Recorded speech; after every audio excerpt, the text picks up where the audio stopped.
Sino nagsabing tatay?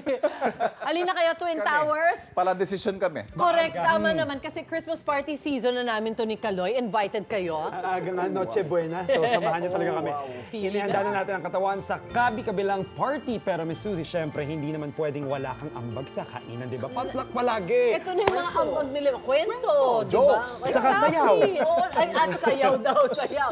Nako, eto na ang perfect suggestion dyan na ibibida sa atin ni Shuvi. 2-in-1 sarap na puto cake. That's new. Pero alam mo, Miss Suzy, nagtitinda pala talaga ng puto sa probinsya nila si Shuvi dati. Wow! Ang ganda namang tindera nito. Oo nga, actually, siguro, I'm sure maraming bumili nung binibenta niya. Shuvi, ayan na nga, let's go. Pasample naman. Puto! Ayun. Ayun. Huwag ka lang magkakamali ng Puto! isang iba. Puto kayo dyan! Barato na! Lami pa! Na! Lami pa. Puto! Barato na! Lami pa! Mga Barato kapuso po! Ay! Naamanday mo diha. Uy! Sir Igan! Hi sa inyo dyan! Ako sa studio. Talagang Christmas party fever is on. Pero hindi lang kayo nag-iisa. Kami din dito. Tingnan nyo naman. Ang dami naming kakainin mamaya dahil hindi sa pagmamayabang po. Ako po ay nagtitinda lang puto sa aming probinsya dati dahil talagang kailangan natin ng pambaon. At ang nanay, ang lola kong palagi nagluluto ng puto mga kapuso dahil sa probinsya, no, kahit anong kakanin pwedeng lutuin, basta may lutuan. Eh sa amin, kailangan talaga magbenta. Bisikleta pa ang gamit ko nun mga kapuso. Tapos, puto, puto, puto. Ngayon, ang mahal-mahal na ng mga puto.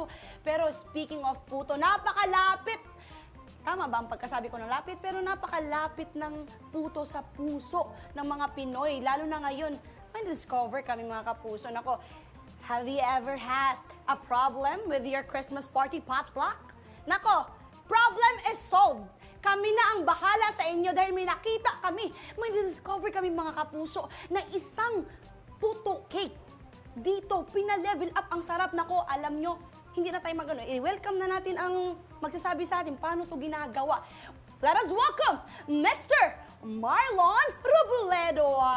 Sir, Hello po, Sir good Marlon. morning mga kapuso. Good morning. Nako, nakikita Yes ko po. talaga na very interesting ba ang pagkagamit-gamit nyo ng mga puto kasi Yes po, ang ma'am. laki. Thank you po. Bukod sa ang laki, parang ang daming colors. Yes po. Ano bang kaibahan niyan sa normal na puto? Ang kaibahan po sa normal na puto is yung mas firm na mas masarap po sa ibang puto. Mas masarap, tsaka mas malaki. Kasi sa probinsya Yes sa po. amin, sa Cebu, maliliit lang man yun doon ay.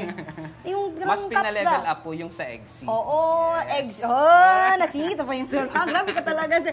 Pero paano ba yung ginagawa, sir? Ituturo po sa atin ni Mr. Noy po.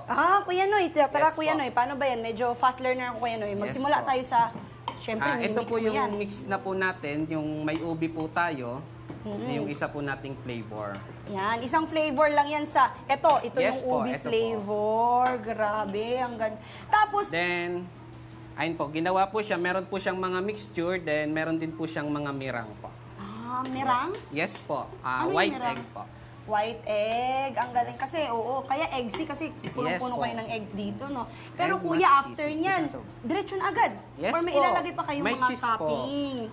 More lots of cheese po. Napaka-generous nila sa paglalagay ng mga toppings, mga kapus. Magkano ba to, kuya?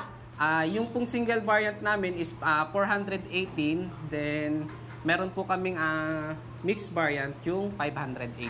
418. Yes po. Nako, may puto ka na, may cake ka pa sa halagang 418 Yes po, pesos. ma'am. Pero sa mga ano dyan, di ba, dalhin mo sa Christmas party ba niya, hindi ba sure kung gusto ng flavor ng mga kapamilya at kapuso natin sa kasama sa Christmas party ba?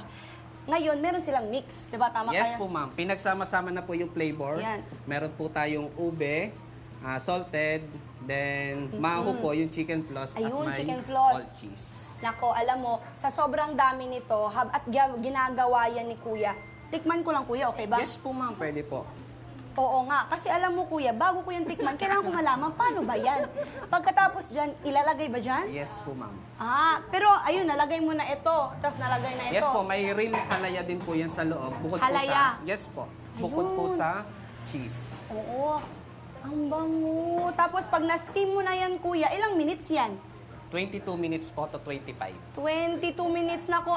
Ang bagal pa pala, pero alam mo ba, ang hinintay mo, nandyan na kaagad. Yun na yun. Nako, buksan mo yan kuya, tignan mo kuya. Hindi mo alam, nandyan yan no. Oh. After 22 minutes mga kapuso, meron na kaagad kayong puto cake. Ayan na siya. Yan na. After 22 minutes, very floppy. Mainit na floppy. At after daglagan ng mga toppings ng lahat-lahat, eto na siya, mga kapuso. Simpleng-simple ang paggamit at ang paggawa. Yes po, ma'am. Napakasimple. Ang bango pa nako, Gabi. Sobrang, sir, kukunin ko, sir, ha? Sige Kasi po, ma'am. titikman ko talaga. Ito, tingnan natin kung patok ba.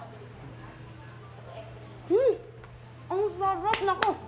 Some more food and venture at Discovery, nako. Magbabalik ang unang hirit! Thank you.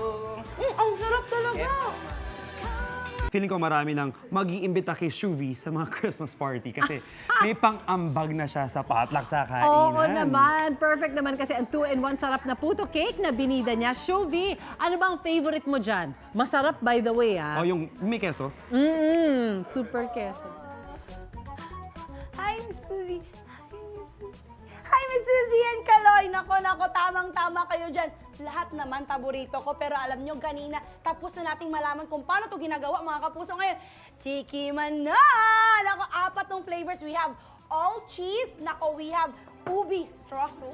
Ubi, pangalan ko siya. Meron ding salted egg, at saka mahu or chicken floss.